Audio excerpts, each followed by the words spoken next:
Wow, happy Friday afternoon. It's a feel-good Friday. If you're the Kansas City Royals, you just heard them take down my Chicago Cubs 4-3. Bobby Witt Jr., unbelievable heater. And by the way, since July 27th, Brendan Dworzinski, Dan Lucero here with you. Dan, do you know who leads the major leagues in batting average as a team? Is it the Kansas City Royals? At over 300, it is the Kansas City Royals. How about that? En fuego. They have been playing some fun baseball. Carlos Hernandez slams the door today, begrudgingly, respect to the Royals. No, on a serious note, fun game and a long game, too, because we are joining you for just the next hour and a half here on 580 Sports Talk. Brendan and Dan with you until the end of the show and the end of our work week today. We've got a bunch. We got to jam in here in the next hour and a half. Matt Derrick is going to join us here in just a few minutes. We were able to move Matt back today because of the Royals game, so he was kind enough to join us later in the show than usual. We'll talk to Matt here in just a few minutes. We also got a ton of 580 Sports Talk headlines. Bill Self returning to Champaign, Illinois. KU and Illinois going to play the Maui Strong Fund game. Remember the showdown for relief? It's like that, but this time for Maui. We are very excited about that. That was announced earlier this afternoon. We'll break that all down. Some news from around the NFL. We'll hear from Mitch Holthus. Mitch not going to join us live today, but I have heard rumors Mitch may have been trying to join us from the Friendly Skies. So we will hear from Mitch Holthus in a little bit. Plus, we'll tell you what to watch for, a couple of things that Dan and I are going to keep an eye out for coming up in the Chiefs tilt with the Cardinals tomorrow night at 7 o'clock. All that plus your texts, 785-272-9429, and your comments on YouTube. 580 Sports Talk is the name of our YouTube channel. Vance already chiming in, saying hello in the YouTube comments. Shout out to everybody who's watching along or listening along today. Much shorter show than usual. We haven't had one of these more than just a time or two this year, like a 4:30 start time. Yeah, pretty late start. You know, we're used to, obviously, shorter games this year. Kind of gotten used to, like, the broadcast time being 3 hours from first pitch to the end of the post game rather than the game being 3 hours and then the post game. So yeah, we had a bit of a later start today, that traditional 20 after the hour first pitch time that they've done for the Cubs at Wrigley Field since forever. So that was that made it a little longer, but a lot of drama in this one. Well played, well pitched game by the Royals, which is really rare. I got a shout out to the Bard weighing in on the text line. Oh, yeah. You can hit us up 785-272-9429. You know, one of the classic baseball aphorisms, or I don't know if aphorism is the right word, but one of those classic lines about a baseball team with only two reliable starting pitchers and nothing else. You have Spawn and Sane and Pray for Rain, right? The 1940s Boston and then Milwaukee Braves, Warren Spahn, Johnny Sane, and then followed by an off day, followed by rain, if you were lucky. But been searching for one for the Royals, and the Bard has come up with it in limerick form. All right. The pitching is simply confounding. Results are far less than astounding. It's Singer and Cole in a deep, dark, black hole. The rest just stand in for a pounding.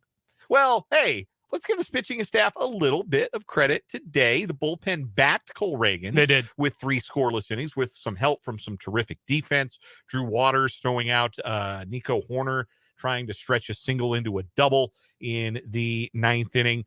But Cole Reagan's superb over his 6 innings.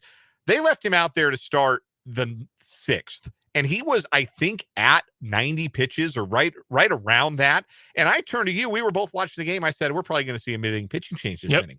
And then he gives up a leadoff hit, and I'm thinking, yeah, we're really going to, I mean, they're going to have to go get him.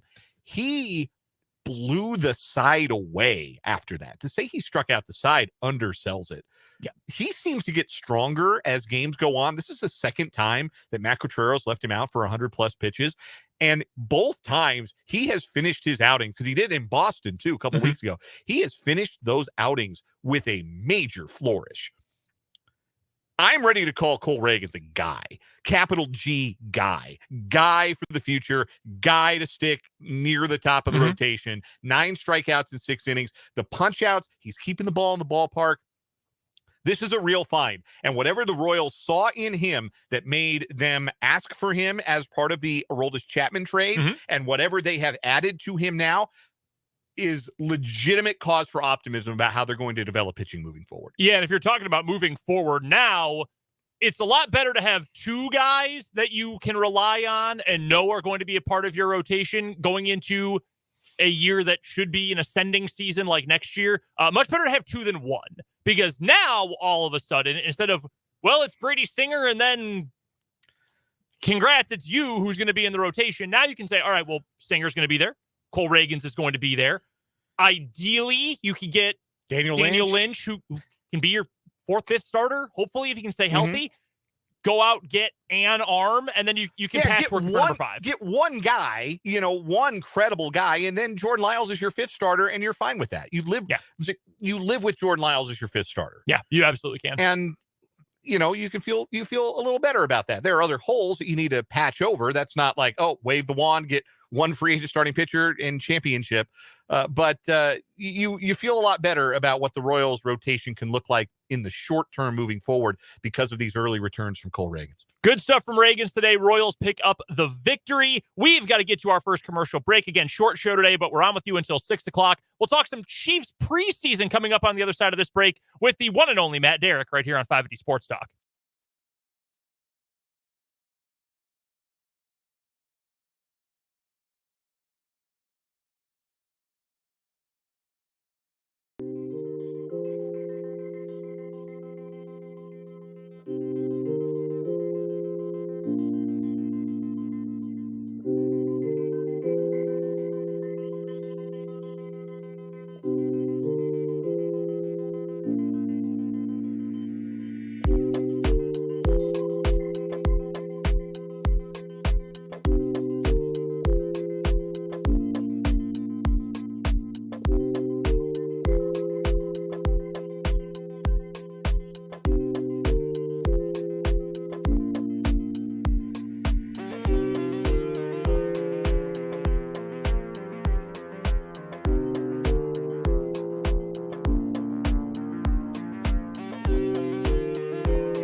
His name is Matt Derrick. He covers the Kansas City Chiefs like a blanket for ChiefsDigest.com, and he joins us here on 580 Sports Talk on the Fleming Place Wine and Spirits hotline. As long as Twitter exists, which might not be much longer, you can find Matt there at Matt Derrick. What's going on, Matt? Happy Friday. Hey, happy Friday, guys. I'm not looking forward to next week when the Chiefs get to Kansas City, but they go with the practice, because they're going to be practicing in the middle of the afternoon, and it's going to be hot. So I don't know. Maybe next Friday, I might be a sliver of myself next week. Yeah, I was going to say, I've still got plenty of friends in Lawrence who are involved in the KU community, and I saw a bunch tweet today and say, hey, it's not really fair to welcome students back when it's 100 degrees every single day. I feel like that's the same if you're reporting on football, right? Like, let's move these inside. Let's get everybody comfortable, get the players feeling good, morale up before the season starts. I feel like that's the smart move. After this past week in St. Joe, because those last few practices, the weather was absolutely incredible. Morning practices, could not have been any better. And next week, the Chiefs are going to be holding like practice at like 1:20 in the afternoon at the facility, Monday, Tuesday, Wednesday. And it is going to be just blazing. So not looking forward to it at all, especially since I won't have a tent. So I'm going to have to man it up next week. By the way, how was St. Joe? How sad were you to have to say goodbye yesterday? I mean, as nice as the people are in St. Joe, and the crowds are fun, and training camp is what it is. I was officially broken by camp. Wednesday was the day that I finally got broken. I've been doing pretty well on the diet, but then no sodas, not a whole lot of desserts, and then I had like 5 cupcakes and 2 Cokes on Wednesday to keep myself alive. And that was the day camp officially broke me. Hey, that's a pretty good run, Matt, to get all the way to the penultimate day of camp. That's a month long. That's pretty dang good.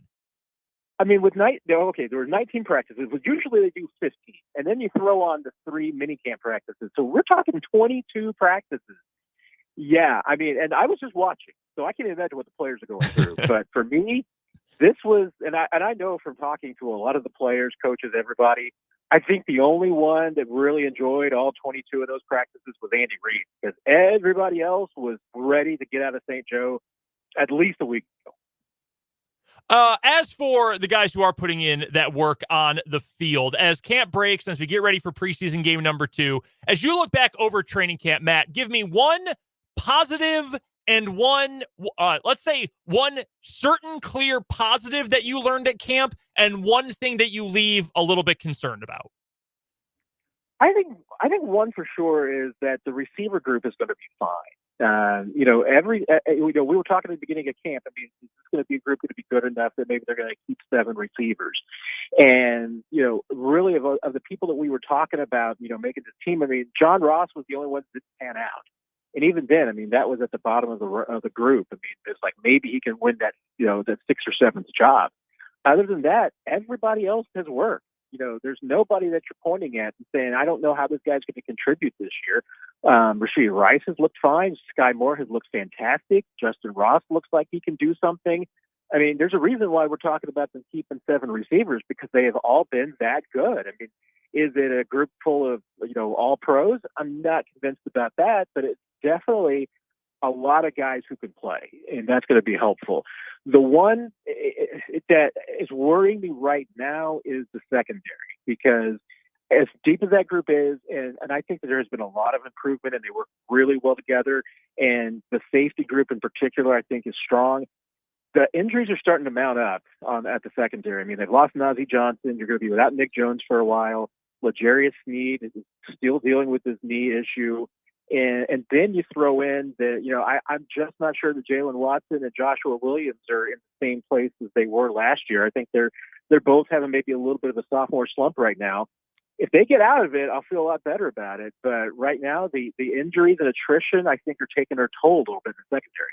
We're chatting with Matt Derrick, who covers the Kansas City Chiefs for ChiefsDigest.com. He joins us usually at the bottom of the 3 o'clock hour on 580 Sports Talk on the Fleming Place Wine and Spirits hotline. But because of that thrilling Royals win today, Matt kind enough to join us a little bit later than usual. In regard to those corners, Matt, because I remember Dan and I talking about this just the other day that, hey, things haven't sounded quite as positive specifically about Jalen Watson. I wonder why that is. That was, of course, before the Najee Johnson injury. Why is that for Joshua Williams and Jalen Watson that maybe they have hit that sophomore slump or sophomore wall or whatever you want to call it? Yeah, I mean, everybody goes through it probably in a little bit different ways. And, and I know Steve Spagnuolo talked about it a couple of weeks ago and didn't put a name to it. So you're kind of left wondering who, but I mean, I think he was probably talking about one or both of those guys. And probably Jalen Watson in particular, because he's been the one that's been a little bit further down on the depth chart. It's just making the mistakes that they made as a rookie and not putting behind some of the things, some of the growth that you would expect that they would make from one, season to the next. You wouldn't expect them to be making some of the same mistakes. And that's what Spags says that he was saying. And Dave Merritt kind of echoed that the other day, talking about both those guys in particular. And so, I mean, I don't see a whole lot of reason for concern, because I think that both those guys still have tremendous upside. Williams in particular, I think, had so much room to grow. So, I think you can see it. I mean, he's starting to realize his potential, but you always knew all along that at a lower level of experience, it was probably going to take him a little bit longer. I think he's getting there. Watson, I think, is the one that's a little bit more perplexing because he played so well last year, really above expectation. And honestly, I mean, I think he's probably just playing just as well as he did last year. But the problem is that they wanted him to be better and expect him to be better. And with the injuries they're now having, they need him to be better. Our guest is Matt Derrick of ChiefsDigest.com, joining us on the Fleming Place Wine and Spirits hotline. Matt is our Chiefs insider, joins us every Friday here on 580 Sports Talk. You can check Matt out on Twitter at Matt Derrick, and of course his work is at ChiefsDigest.com. Matt, you mentioned the secondary, and unfortunately, one of the rookies vying for a roster spot, Nick Jones, had a couple of fingers broken in the preseason opener against the New Orleans Saints and is going to have to miss some time, but that could open the door for another roster spot. We've talked about Jones and Echo Boydo. Khalif Halasi really made a name for himself with his performance, including an interception against the Saints. Who do you think had their odds of making the team increase the most based on the injury to Nick Jones to kind of fill out that secondary room? Yeah, I think you hit both of the two guys that really did the most to help themselves. It will come down to a question, of how many corners the Chiefs do to keep. And one thing is, with Nick Jones, I mean, he maybe it's a situation where he's going to start the season on injured reserve, and you want him to be able to make the 53 so that he can then, be designated to return. It probably means one of those guys is going to be on the outside looking in, and then we'll get, have to be waived first, and you hope that he makes it through.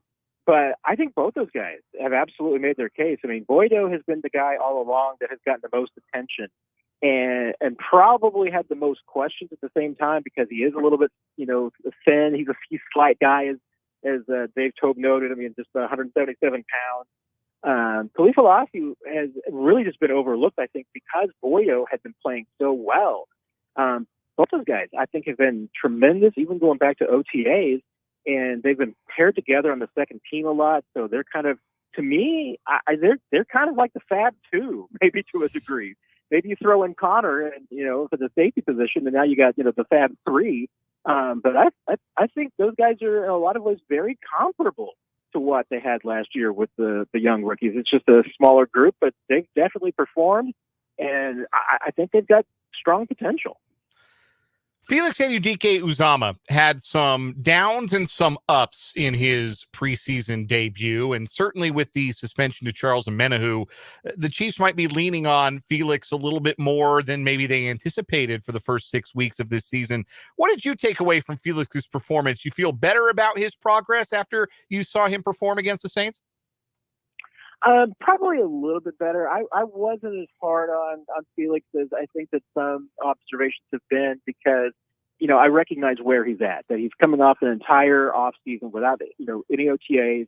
He really didn't get a chance to work on the field with this team because of the hand injury that he had until, really training camp. So he is behind.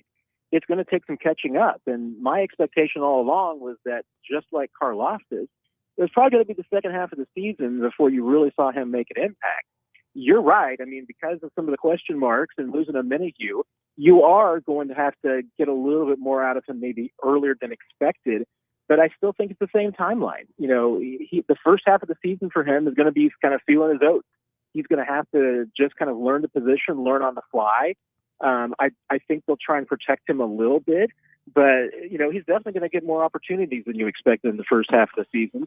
To me, it's just all going to be about, can he build that up and unleash what he can do in the second half and feel a lot more comfortable? We saw Karlaftis do that last year, and he was really effective in the back end. That, I think, is the same thing. You're probably going to live with some rookie mistakes from Felix in the first half, but I don't think they're going to have to depend on him as much as they did Karlaftis last year. Preseason game number 2 is tomorrow as the Chiefs take on the Arizona Cardinals. Who are you most intrigued to see in preseason game number 2, whether it's based on what you saw in the final week of camp, based on what you saw in the first preseason game? Who do you think this is maybe a most important preseason game for, and who are you most intrigued to see? Yeah, there's probably a lot of groups that you could throw into that, but I'll admit, I mean, it's one's obviously special teams, and I'm really curious to see who's going to be the kick returner this week, because the Derrick Prince, was desperately in need of a hug this week. He kind of lost a lot of jobs. He dropped down in the running back depth chart, and LaMichael Pirine, Jerry and Ely were both getting looks ahead of him. Richie James was stepping into the number one kick returner role. And if James goes out there and wins both punt return and kick return, it's like, okay, is there a spot on this team for Prince? As much as he impressed everybody early, he's been struggling of late, and he struggled a little bit in the game last week. And Andy Reid said, he just maybe doesn't have his legs right now. Well, if that's the case, if he's kind of fighting through the fatigue right now, that's going to be a problem in the season too. So now you're kind of tapping the brakes a little bit on him. I want to see Pirine. I want to see Ely. I would be nice if you could see them against maybe a little bit stiffer competition, maybe give them a little bit more reps earlier in the game so you could see what they could do maybe against the second team rather than the third team. I think they'll get that look. But special teams is big, and I'll tell you what, Richie James is pretty close to just securing his spot on the roster. I think he's got it already, but he could end up being a really important player for this team if he ends up being the return guy on both teams, and I think he's going to end up playing a bigger than expected role on offense too. Finishing things up with Matt Derrick, Chiefs beat writer for ChiefsDigest.com, joining us for our Chiefs Insider here on 580 Sports Talk on the Fleming Place Wine and Spirits Hotline. Make sure you go check out Matt on Twitter. @Matt Derrick is where you can find him on there. A couple of players, Matt, I wanted to ask you about who have drawn, for one reason or another, a lot of attention during camp this year. Number one, Justin Ross. From what you've seen with 2 preseason games and a few practices left before the season gets here, give me a percentage. Let's go that way. Give me a percentage, the likelihood that Justin Ross ends up on the 53. I think it's high. I mean, I will probably go 90% because I think barring injuries, I mean, I think 7 guys have made a case for this roster, and I think it's hard to turn any one of them down. I mean, I'm not sure that, even for the younger guys, you'd have to expose to waivers. I'm not sure that they would clear waivers. I think there might be some team out there, even though there was a lot of teams that were hesitant on Ross when he was coming out. I think from what they have seen and what they've heard, I think there's teams that would take a chance on him. So if you want to keep your investment, what you've done in Kansas City with him, I think you got to keep him. He can do things on a football field that not a lot of guys can do. You're going to live with some, for lack of a better word, he's not a rookie technically, but rookie mistakes because he still makes them.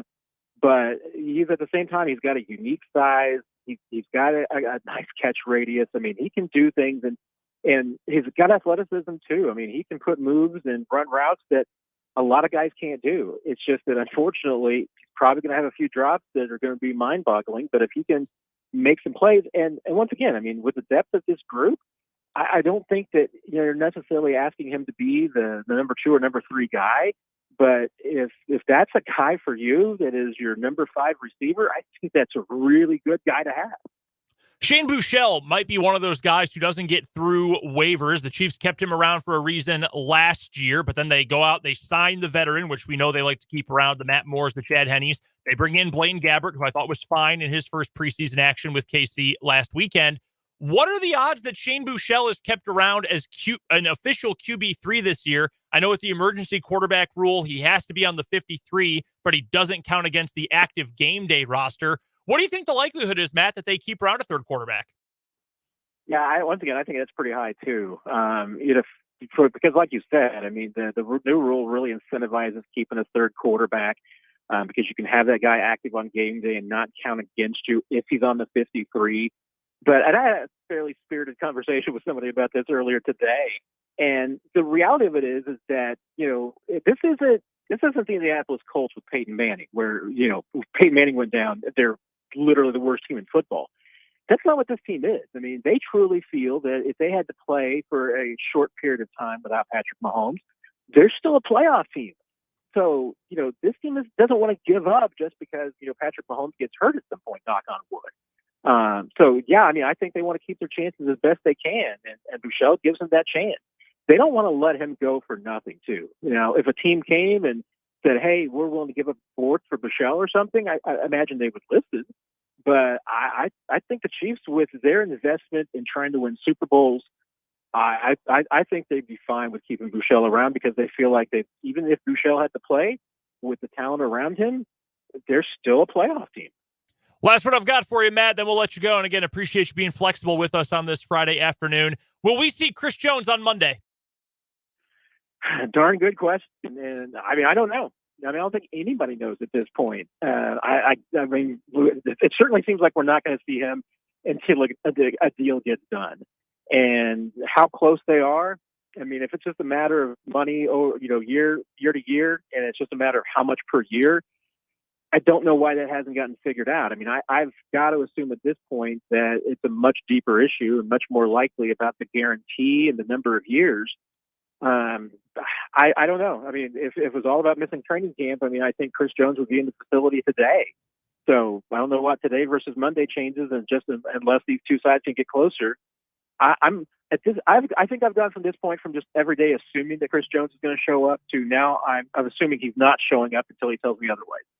Matt Derrick covers the Chiefs better than anyone, and he does so for ChiefsDigest.com. Find him on Twitter at Matt Derrick. He joins us usually at the bottom of the 3 o'clock hour, but today at this time for our Chiefs Insider on the Fleming Place Wine and Spirits Hotline. Matt, we appreciate the time again, my friend. Thank you so much. Enjoy Chiefs-Cardinals coming up tomorrow, and we'll talk to you next week.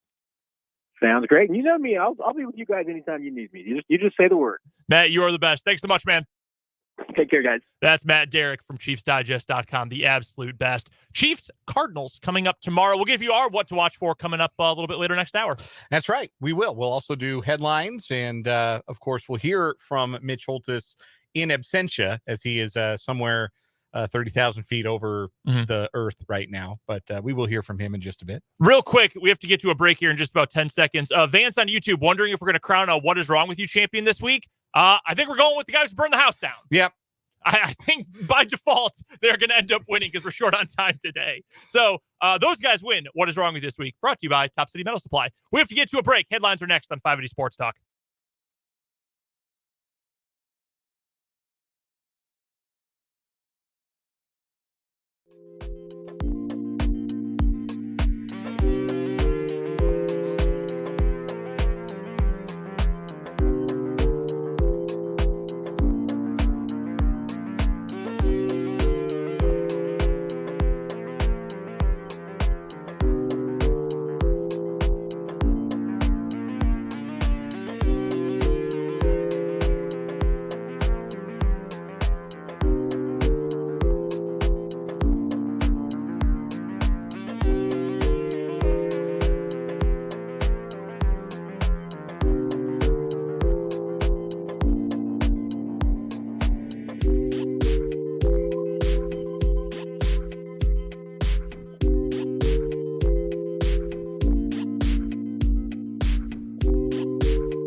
on 580 Sports Talk for this afternoon and for this week. Thanks so much for hanging out with us today. I'm Brendan Dworzynski. That's Dan Lucero. We are live with you on the Sports Voice of Kansas, 580 AM, also in the capital city on 104.9 FM, online around the world at 580wibw.com, and of course streaming also worldwide on YouTube, where our channel is called 580 Sports Talk. If you're not subscribed to us, well, you are missing out on some great video content live with the show every day, plus all the other stuff we pump out on the YouTube channel. Just go to youtube.com, search 580 Sports Talk. Will be the first result, and make sure you subscribe, and then that's the best way to find all of our video content. Appreciate Matt Derrick jumping on and hanging out with us last hour for our Chiefs Insider. If you missed that or anything from the first half hour of the show, it was mostly our chat with Matt Derrick. You can head on over to our website, 580wibw.com, go to the podcast tab, click on 580 Sports Talk to find the show broken down hour by hour, or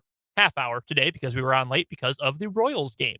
Coming up here in this final hour of the show, our lone full hour today, we've got our 580 Sports Talk headlines here in just a matter of moments. We'll also hear from Mitch Holthus. Mitch won't join us live. He is flying the friendly skies right now. Not sure if they're on United or not, but they are flying to Glendale, Arizona. But we'll hear Mitch's checklist training camp report for the game against Arizona tomorrow. And we will give you what we are watching for in the preseason, the penultimate, second, however you want to phrase it. There's only 3 of them. Preseason game for the Chiefs coming up tomorrow night. Dan mentioned this to me. I hadn't put this together earlier, but this is the final weekend until February without meaningful, real football that counts at some level.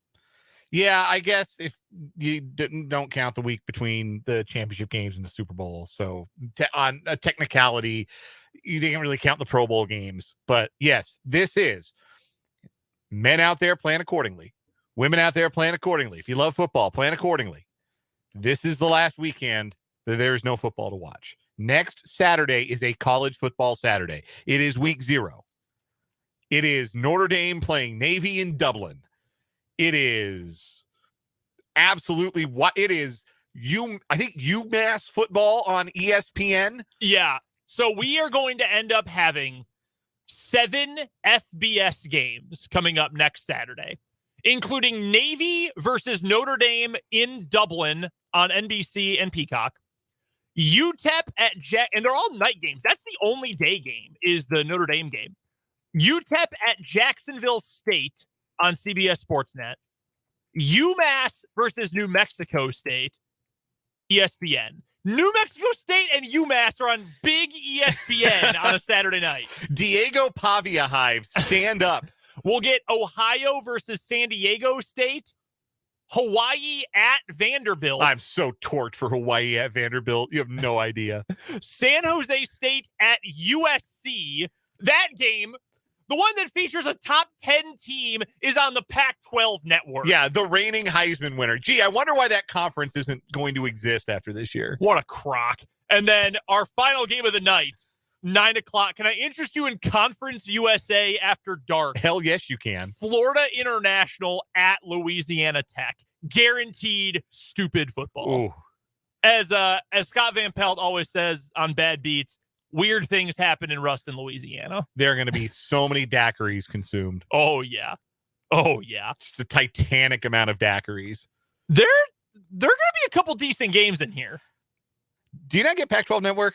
No. I do get Pac-12 Network. No. You can come over and watch Caleb Williams if you want. want. All right. Yeah. We generally we have to go looking for a source to watch those games. Yes. Understood. We did for a while. We had Sling TV for a while. And that had Pac-12 Network. The problem with Sling is that the product stinks. So we got rid of it. And YouTube TV does not carry Pac-12 Network. So one more year, I guess, that we'll have to sit through good Pac-12 games not being accessible to 90% of the country. Good job, Larry Scott. Great job. All right, let's get to our 580 Sports Talk headlines for today, shall we? Our first headline of the day, this was announced earlier this afternoon. This is freaking awesome. KU and Illinois are going to play a preseason scrimmage exhibition game at State Farm Stadium in Champaign, Illinois. Yes, a place where Bill Self coached for several years and found great success with Illinois. They were originally going to play a secret scrimmage in St. Louis. They did that last year as well. And Brad Underwood and Bill Self, they're tight. They're boys. And they were going to do that again this year, but the teams came together and they said, hey, what if we moved this to a campus site? And what if we ended up making this a public scrimmage and we raised money for charity? You might remember a thing we like to joke about on this show quite a bit because of its mythical aura. The Showdown for Relief, 2017, to support the hurricane victims in Texas and the Gulf Coast. KU, Mizzou come together. They play at what was then the Sprint Center. Billy Preston, Michael Porter Jr., unbelievable basketball game at the Sprint Center. This is going to be very similar. They're going to raise money for wildfire relief efforts in Maui. Bill Self gave a quote about this where he says, for decades, the Maui Invitational and the city of Lahaina have been very important to college basketball, and our thoughts and prayers go to that entire community as they recover from such a tragic event. Brad Underwood and I discussed how our private scrimmage could become an exhibition game to raise money to benefit the so many affected by the recent catastrophic fires in Maui. We both felt this would be a great way for our programs to create awareness to help this cause. The upcoming season will be my 6th time that my teams have participated in the event. The people of Maui have always made our stay a lifelong highlight. This is a small way we can help a community that has been so good to so many for so long. So a couple of cool things. Obviously, they're going to raise money. It's going to be awesome. This will be a sellout. Every single seat is going to be full from the minute doors open. Because I will tell you this. There are Illinois fans out there who still love Bill Self. There really are. And say, God, I would have done anything to have him in Illinois for even one more year, two more years, they win a national championship. But that's beside the point. They still feel positively about Bill Self. There are some that have moved on and say, hey, look, that's the business. And, best of luck. It's worked out for you. They found some success. They played for a national title. Underwood's been good, etc. I will tell you that I know for a fact, because I know plenty of these people, there are also a lot of Illinois fans who hate his guts and will never get over it. I've told this story before. One of my best friends, his dad didn't go to Illinois, but was a big Illinois fan. And I remember telling him, we were sitting at their kitchen table one night, my senior year of high school, and I said, yeah, I decided today that I'm going to go to the University of Kansas. And he looked at me and just starts ripping into me about how much he hates Bill Self. Bill Self, that dirty cheater. He's going on and on about it.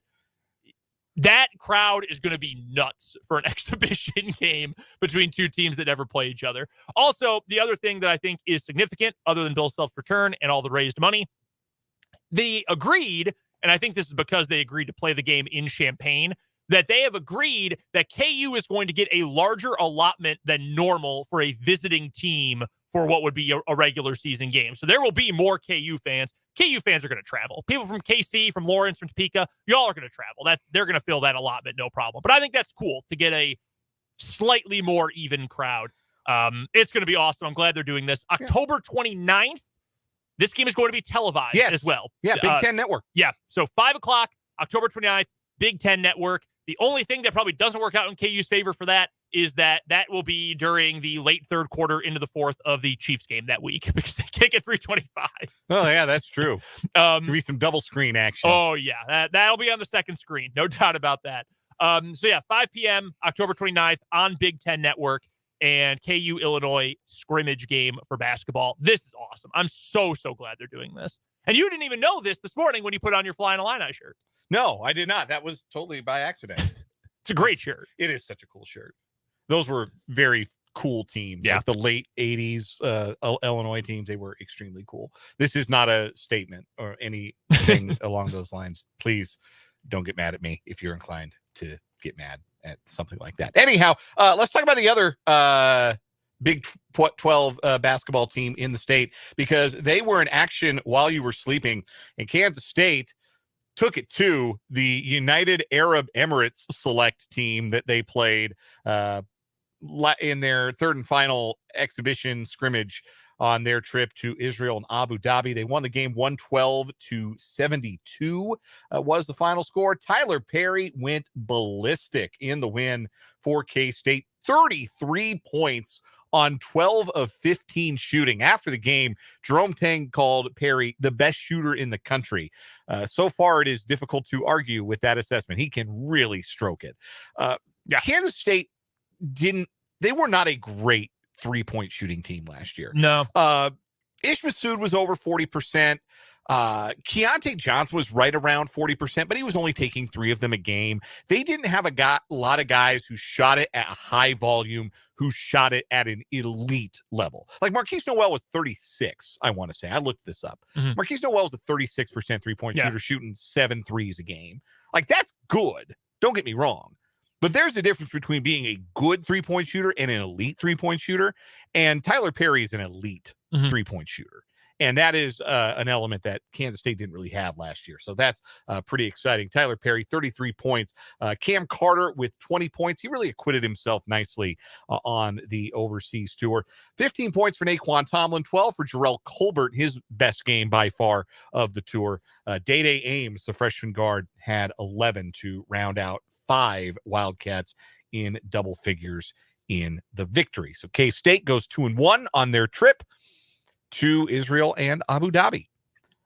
I had no idea they played a game until I woke up this morning. Yeah, I found out last night. I was looking some stuff up, and I was reading through the press release after their game yesterday when they played Team Mexico, and at the very bottom, last line, it said, next game against the United Arab Emirates select team, 4 a.m.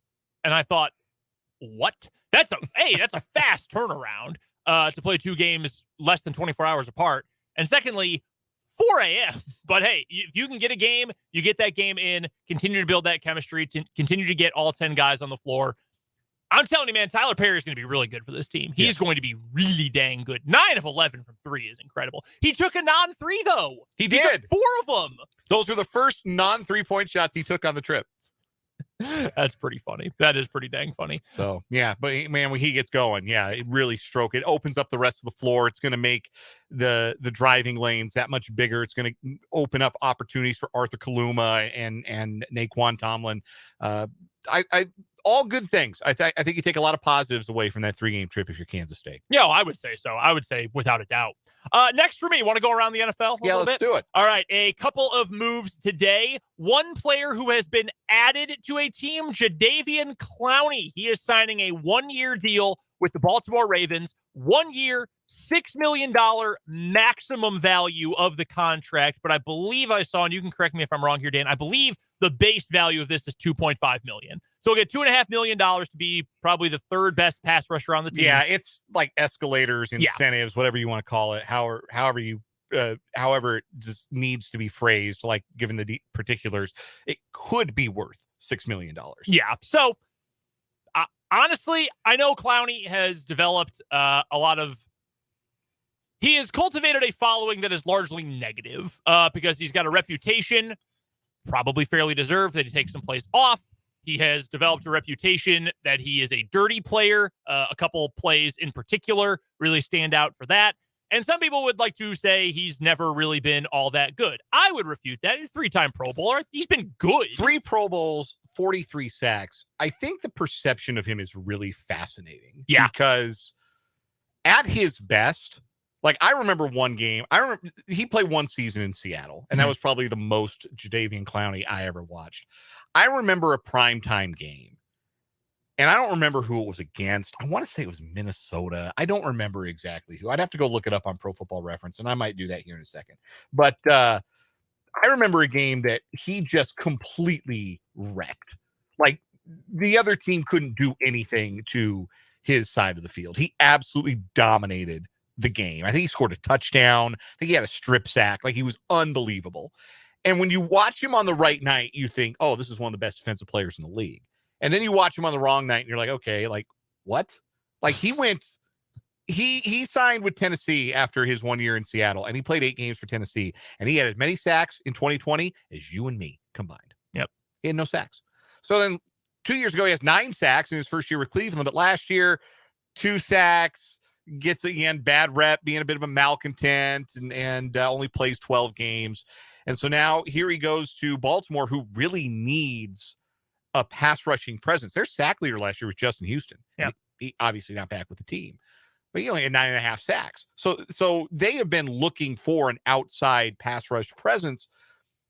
And at his best, Clowney will give you that. But the interesting thing I think about his perception is what we think of when we think of Jadeveon Clowney. The first thing that comes to mind for me, and probably for you and probably for most people, is when he almost murdered Vincent Smith at was that the Capital One Bowl? It was, yes. Yeah. Or was it the Outback Bowl? I think it was the Outback Bowl. Yeah, you know what? Year. I think you're right. It's the Outback Bowl, South Carolina and Michigan, and the fourth down play where Clowney is in the backfield, like almost teleports into the backfield on the snap and takes the helmet and the ball off of Vincent Smith, the diminutive Michigan running back. It was a first down because Michigan had gotten right. Yeah, it was a ball don't lie situation. I remember that. Yeah, it was the worst chain measurement in the history of organized football. Yeah, it was some ball don't lie. Yes. But that's what you think of because it's one of the greatest college or any level football highlights of all time. Yes. Just a remarkable play. And the kind of guy who can do that, and then the hype he came into college with as the number one recruit, like his high school highlight tape is just preposterous. It's one of the great YouTube football highlight mixtapes ever. It's up there with like Reggie Bush and Sam McGuffey and like all of those YouTube legends. Noel Devine's another one. And his career definitely feels like he's fallen a little bit short of that. Yeah. So it's a good career, but it's also been a disappointing career. But there's still some juice left in the legs. He can maybe rewrite that ending a little bit if he has a good year here in Baltimore and a strong, back end to his career, which I think he's capable of. Also, if you come in, you make $2.5 million and a few, let's say after incentives, he has a decent year. He makes like $4 million this year. He gets 5 sacks. He's their third best edge rusher. He's not asked to do a whole lot. He's always been good against the run. Honest to God, he's a lot like Frank Clark. They have a lot of similarities between the two of them, really in a lot of ways. Like if he can have a year like that, he's going to play 5 more years being a guy who never goes to camp, signs the day after camp breaks around the league, plays 30% of snaps, and makes a few $1 million. Like he's going to be around, I think, for a while, as long as the legs do hold up. You mentioned this, and I think it's important to note with Jadeveon Clowney. People, a lot of times, along with always remembering him for the hit, there are people who genuinely for years have believed that is why he got drafted first overall. People who maybe don't follow college football very closely, who think that's why NFL teams got interested in him is because of that hit his sophomore year. The hype behind Jadeveon Clowney as a high school prospect was insane. It was unbelievable. And as someone who grew up, my sister went to South Carolina. I was so into Gamecock football as a kid. Like when he committed to South Carolina, home state kid, it was incredible hype. He was he was a unanimous All-American in college and the SEC Defensive Player of the Year as an underclassman. Like he is a freak. He has always had the hype. Just maybe there are allegations that maybe he got the bag and he thought, you know what, I don't need to try anymore. Which, hey, look, admittedly, there are probably a lot of people who would do that if they got that kind of money that early in their career. Other news from around the NFL today, one guy who's already on the same team but is being officially named a starter, Sam Howell, quarterback for the Washington Commanders. I'm fascinated by this. I don't think Washington's going to be that good. I think they will contend for a playoff spot. I do. I think EB is going to help that offense. I think Sam Howell could be pretty decent. I mean, he had at one point a bunch of draft hype that really fell off the table last year or 2 years ago now. I don't know. He looked fine in the one game he played at the end of last season. Yeah. So he might be fine. I think he's got a ceiling. I don't think he's, going to be Justin Herbert, but right. I think he could be okay. But there's also a chance he's really bad and every single person on staff in Washington gets axed this year. Like if this doesn't work with him, Rivera's fired, EB's going to get your coach gets fired, you're going to get fired too. Right or wrong. EB is going to be gone. Jack Del Rio is going to I won't make a joke.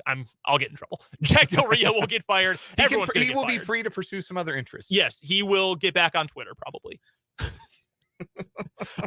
He'd definitely pay an Elon. Oh yeah, no doubt. Big Elon guy. Can I get 2 Twitter blues? Is that possible? Yeah, or X blue, whatever they're going to call it.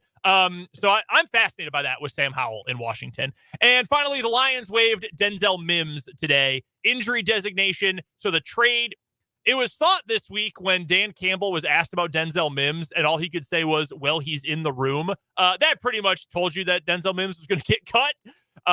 Because they waived him with an injury, the Lions still have to send a draft pick to the Jets to complete the trade they made to get Denzel Mims earlier this offseason.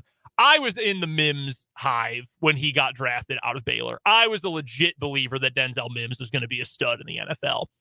And not only has he not been a stud, he's been straight up bad in the NFL in limited time. He's been hurt. He hasn't had good hands when he's been on the field, has been behind on the playbook by all accounts. That's a whiff. That was a whiff by yours truly in the draft process. Big time. Big time. But I wasn't the only one. He had a lot of hype coming out of the draft, 3 years ago, I think that was. Really good college player. Really, really good. Any other headlines for you today? Yeah, one more NFL headline. Does not sound as though there's anything to the trade rumors surrounding Green Bay Packer offensive lineman David Bakhtiari. There have been some rumblings that because he has such a close relationship with Aaron Rodgers, that he, like all of the other people who can tolerate being around Aaron Rodgers for longer than 5 minutes, might end up a New York Jet. But Packer general manager Brian Gutekunst emphatically stated today that that is not the case, saying, quote, "First of all, we're not going to trade David, so let's just get that out of the way, because I know there's been a little bit of chatter about that, and it's not going to happen." Do you think Bakhtiari can still play at a high level this year for the Packers? Oh, yes. The only concern with him is can that knee hold up for the majority of 17 games? Green Bay is actually in a good position where their backup left tackle, Josh Nijman, would probably be a starter for at least like the bottom half of offensive lines in the league. He's really good for a swing tackle. So the Packers can live with him without if he's out for a couple weeks.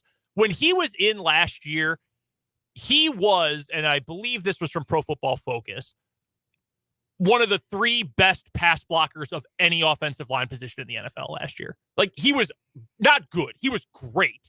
But the problem is they literally did not know until the day of the game if he was going to be able to play, because his knee, the story was he tore his ACL warming up for the NFC Championship game back in 2020, the 2020 season. But in reality, his knee was destroyed. I mean, it was roast beef, completely destroyed. He's had a ton of surgeries. He's had to have regular scopes out of it.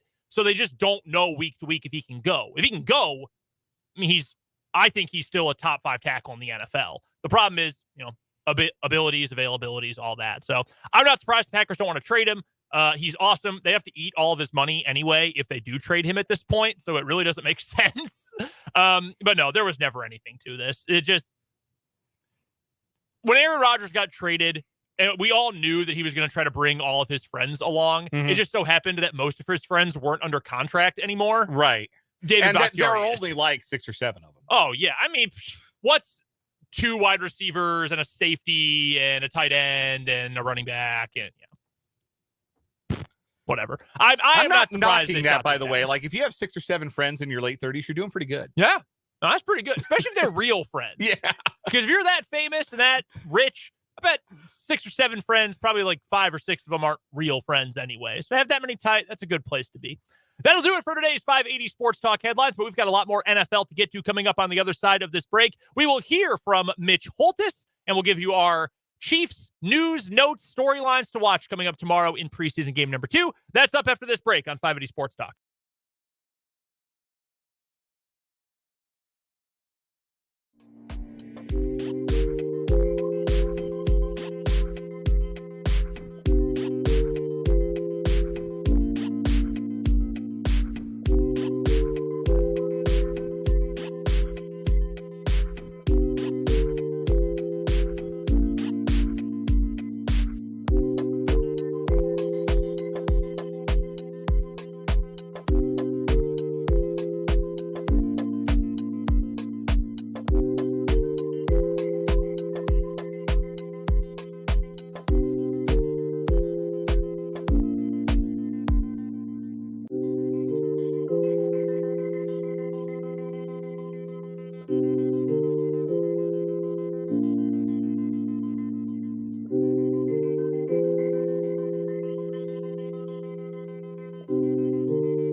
Jason and Dan here with you on 580 Sports Talk, 532 on this Friday afternoon. Thanks so much for stopping by and spending some of your afternoon with us following a Royals win over the Chicago Cubs. 2 straight series opener wins for the Royals. How about that? Chiefs in action coming up tomorrow. Royals play in the afternoon, 1:21 pitch again. You'll hear that game here on 580 WIBW. And then the Chiefs play at night. Chiefs Radio Network will be carrying that game as well. 7 o'clock kickoff from out in the desert, Glendale, Arizona, your favorite stadium in the NFL. I hate that place so much. We do not get a chance to speak live to Mitch Holthus today. He is currently en route to Glendale. However, the Mitch man did give us a little bit of a report. He said he would. He followed through on his word. So let's check in with Mitch Holthus and get his preseason week 2 checklist for Chiefs-Cardinals coming up tomorrow night. All right, fellas. I thought about asking the pilot of our team charter to do this segment from the cockpit, but then I remembered I have to walk right by Coach Andy Reid's seat to do so, and I thought better of it. So here's your checklist, as promised anyway. It's preseason game number 2, the defending Super Bowl champion Kansas City Chiefs. It'll be at the site of the glorious Super Bowl 57 victory, Glendale, Arizona. The kickoff is slated for 7 p.m. Central Time against the Arizona Cardinals. First, there's a sense of urgency in starting this game for Kansas City. Coach Reid talked about it this week publicly and privately in St. Joseph about the clunky start the Chiefs had in offense, defense, and special teams against the Saints. The Chiefs are looking for a much better beginning to this game in all phases tomorrow night. Coach Reid also closed out training camp in St. Joseph by stating the first-team offense and defense will play the majority of the first half. But don't put that in freshly poured concrete. I've seen it where the first team is pulled as early as the beginning of the second quarter if their play is satisfactory in the coach's eyes. But something to give attention to is the play of wide receivers Sky Moore and Marquez Valdes-Scantling. Much more is expected of them this year. They have had very good training camps. They had no targets last week against the Saints. They're going to get targets tomorrow night from Patrick Mahomes, mainly to see if they can make tough catches and sustain drives. Defensively, it's all about the front tomorrow night. Let's be honest. The Saints O-line worked them over in the first quarter last week. There's still no Chris Jones, and the experiment continues to mitigate his absence.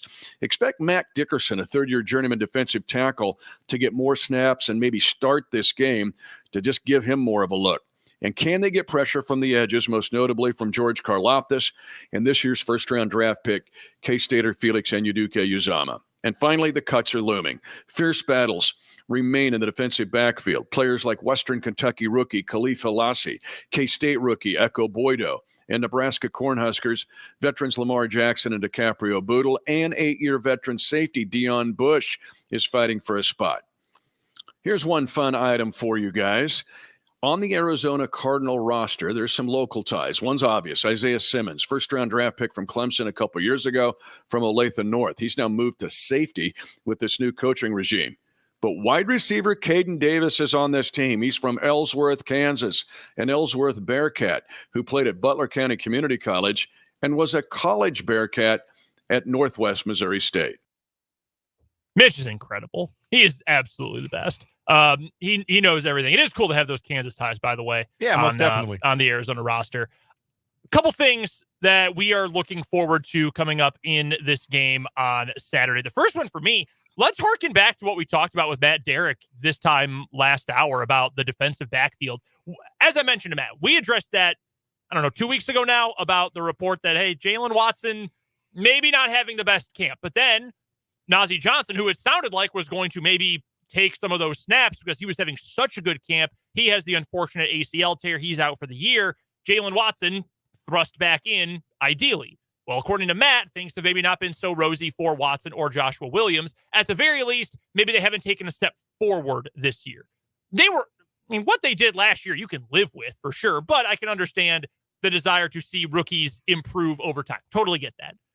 This would be a great opportunity against for preseason levels, mediocre offense with mediocre or worse quarterback play to come out, show some things. Show in, if you get 12 reps, 15 reps in pass coverage during a half or, just a little under a half, whatever, put something good on film. Give this Chiefs team a reason to say, yeah, you still deserve to be out there. Yeah, Joshua Williams. Yeah, Jalen Watson. You guys still deserve to have those snap counts that you had last year. We don't need to change things up. We don't need to mitigate our defensive plan somehow. So those are the guys that defensively I'm definitely going to keep an eye on because the Chiefs need them. I was a little surprised to hear Matt say that one of the concerns for him coming out of this was the secondary because there's so much depth, at least at the cornerback spot. So those are individuals I think I'll be paying attention to the most because you don't want to go into week one suddenly feeling like, well, our defensive line's pretty good, although we don't know what we're going to get out of our best defensive player.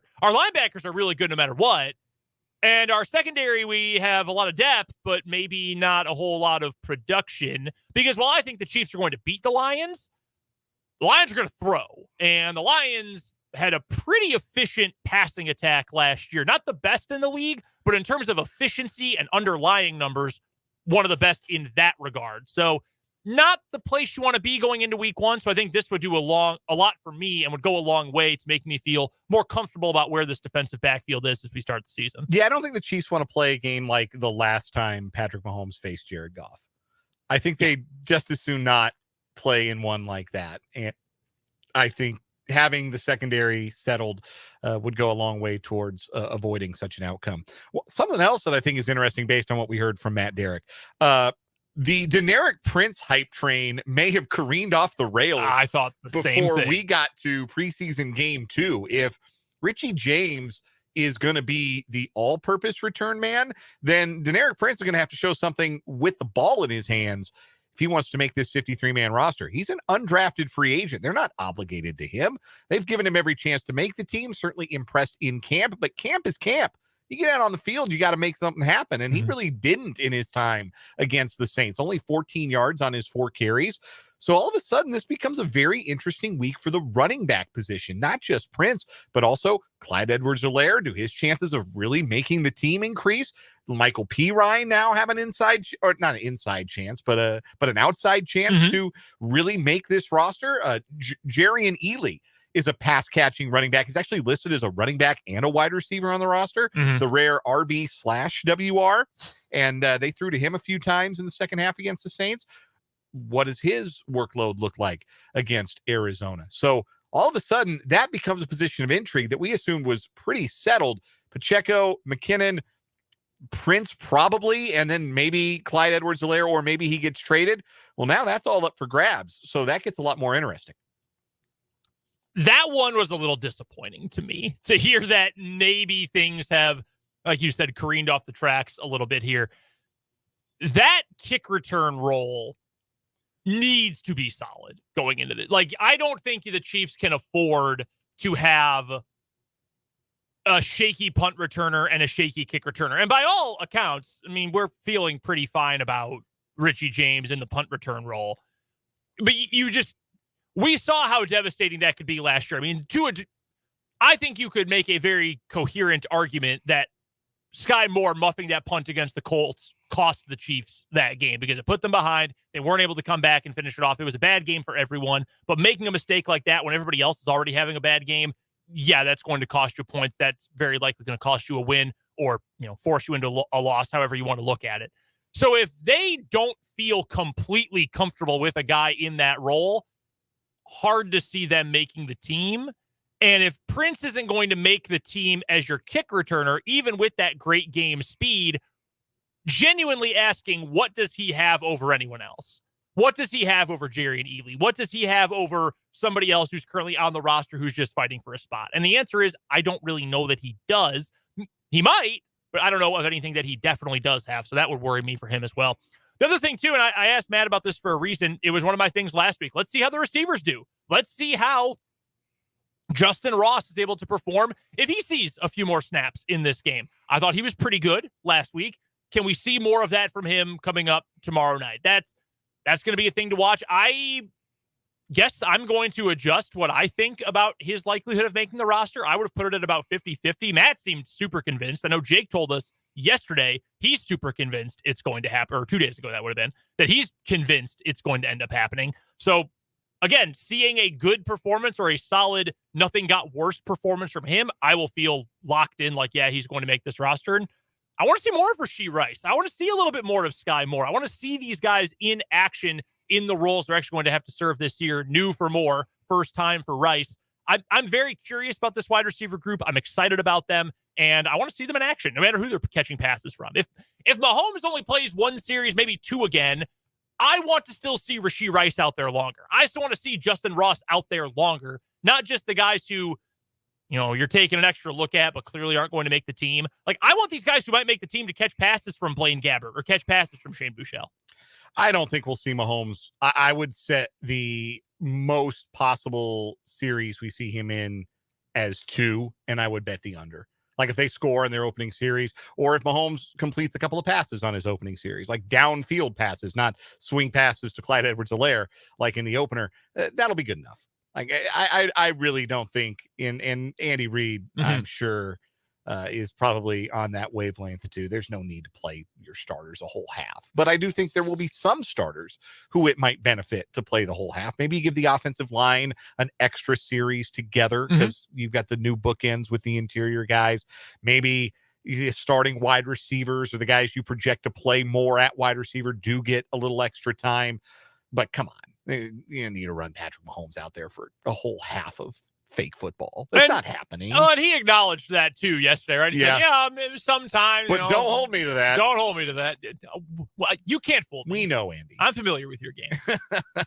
Anything else for you're going to keep an eye on? Well, I do think that want to see more progress from Felix and Udike Uzama, those edge rushers. Like, what are they going to bring to the table in game 2? They should be able to generate pressure. This is not a good offensive line for the Arizona Cardinals, one of the worst in football.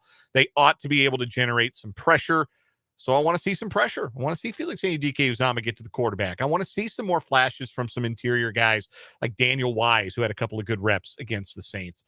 I want to see if BJ Thompson, the rookie, can flash. I want to see those things. See if Malik Herring or Joshua Kando have some good reps.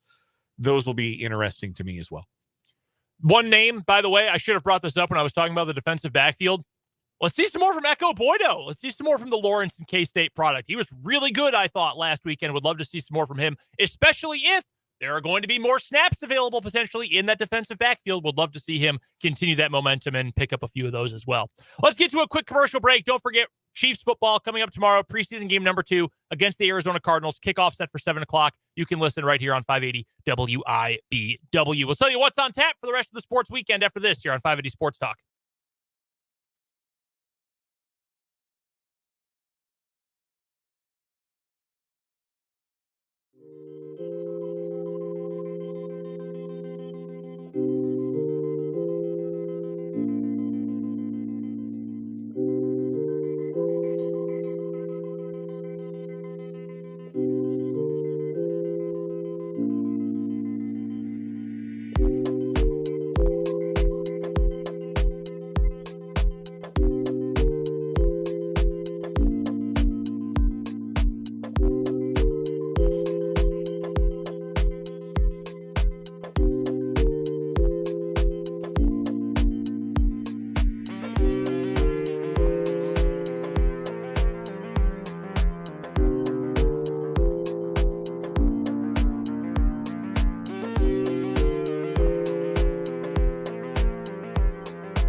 of notes before we get out of here on this Friday afternoon. Brendan and Dan here with you on 580 Sports Talk.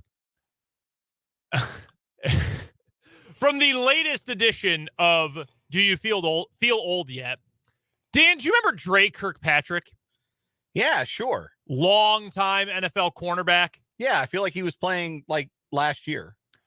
Did not play last year, but did play 2 years ago. Okay. 2021, he played for the 49ers. 2020, the COVID year for Arizona. Started his career 8 years with the Cincinnati Bengals. Never made a Pro Bowl or an All-Pro, but was a good player.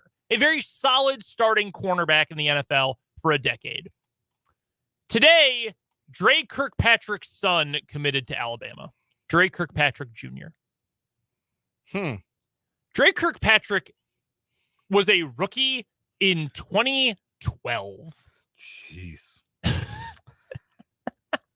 So my senior year of high school was when he was a rookie in the NFL. I remember when he came into the league. So Drake Kirkpatrick's son would have to be, you figure, at least 16. So born in 07. Yeah, he's class of 24. So yeah, he's probably 16, 17. Yeah, I'd guess 17. So yeah, he would turn 16 this year, would have been born in 07. Yeah, man. What the hell? Drake Kirkpatrick got started early, clearly. Yeah. Drake Kirkpatrick born in 1989. So yeah, little on the young side. I can't 89? Yeah, 89, yeah. We were talking about someone in the office the other day. We were talking about someone who was born in 2009, and I thought there's a real near adult who was born in the year 2009. That is hard for me to fathom. Yes, those people are teenagers now, almost able to drive. Born in 2009, no memory of Jason Lezak's winning lap in the 4x100 meter freestyle at the 2008 Olympics. No memory of that. Lezak! What a great call. Oh, all-timer. I still remember where I was while I was watching that. Yeah, oh, man. Made me proud to be an American, baby. So, yeah, I had to get to that. By the way, one other thing I want to note. Remember the name Matthew Merriman? Yes. Chiefs-Aholic's lawyer. Yeah, who had an all-time bad quote yesterday. The all-time worst lawyer quote. Oh, he's back at it again. Yeah, he ran it back for TV. So now we all get to see what he looks like. And let me tell you something. I have now seen this gentleman. Chiefs-Aholic going to jail, man. So Chiefs-Aholic entered a not guilty plea today to his 19-count indictment. A trial date is set for January 8th, 2024. Don't tell me that certain prisoners don't get beneficial treatment. That's the day after the Chiefs' Week 18 game. All right, they're letting him watch the whole regular season. And probably get some bets off, too. Oh, yeah. Oh, you know that. According to his lawyer, here's Matthew Merriman. Quote, "This is not Chiefs-Aholic's last drive. He believes, and we believe, that when the final whistle blows and all the facts are known, that he is going to be redeemed in the eyes of his community, in the eyes of his fans, and in the eyes of Chiefs Kingdom." Really hammering away at that analogy, isn't he?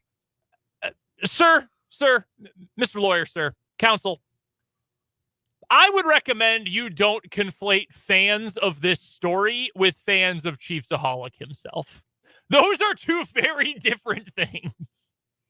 I love following this story. I'm not out here rocking a Chiefs-Aholic wolf mask, though. I'm not showing up rocking my Chiefs-Aholic jersey. No. Do you not feel inspired? Not one bit. I am less likely to rob a bank now. It was already 0%. It's now even lower. It's below 0%. Are you not feeling motivated by Chiefs-Aholic? No, not at all. Well, a little discouraged. This guy was able to be on the lam for 3 months. Well, the hundreds and millions of Chiefs-Aholic maniacs out there. Hundreds of millions. Last weekend without football, either college or pro, that actually means something, that actually counts. What are you watching on TV? Or doing? Probably going to tune into some English Premier League. It's first weekend of the German Bundesliga, which is always exciting. So yeah, we'll check out a little soccer on Saturday, Sunday morning. Enjoy some pool weather. Oh, brother, is it going to be pool weather? Oh yeah. Yeah, that's about it. Get some chores done around the house. Make sure we're all tidied up for when football season rolls around. Yeah. For me, I hate to go full Kyler Murray on you, but it's double XP weekend for MLB The Show. So I will be in front of the TV playing video games as much as I can. Hell yeah, brother. I also promised my wife we'll do something fun because football is coming. We'll go do something fun this weekend. Too early for apple picking. I will still be playing. Thrifting? Go antiquing perhaps? Let's go thrift. We'll maybe go do some window shopping. We'll do something fun. Go to the lake maybe. We'll do something. Keep us posted. I'm also going to play the show plenty. So let's get to one final break. We'll wrap up the week on 580 Sports Talk after this.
What a week it has been on 580 Sports Talk. Our first week returning to 4 hours every day. Not the last 2 days. Royals have gone long a couple days in a row. But nonetheless, it's been a lot of fun. Let's finish things off with a final word.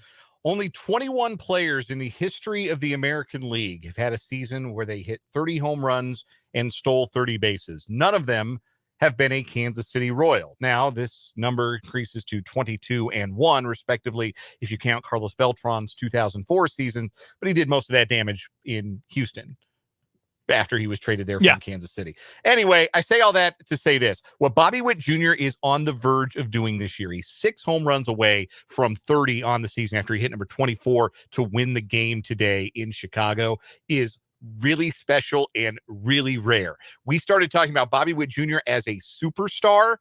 This is what superstars do. Final word for me is a thank you to you, again, for hanging out with us this week. Our first week, 4 hours every day on 580 Sports Talk. That is how it is going to be going forward. Myself, Dan, Jake as well. It's been a lot of fun. We're just getting started. We've got a lot planned for you guys coming up this football season, again, on the show and on our YouTube as well. 580 Sports Talk on YouTube is where you can find us. The reception has been great. You guys have been so good to us, and we're looking forward to another week and a whole lot more after that on the 4-hour edition of 580 Sports Talk. We're back on Monday at 2 o'clock to recap the busy weekend. For Dan Lucero, I'm Brendan Wrzinski. We'll talk to you then on 580 Sports.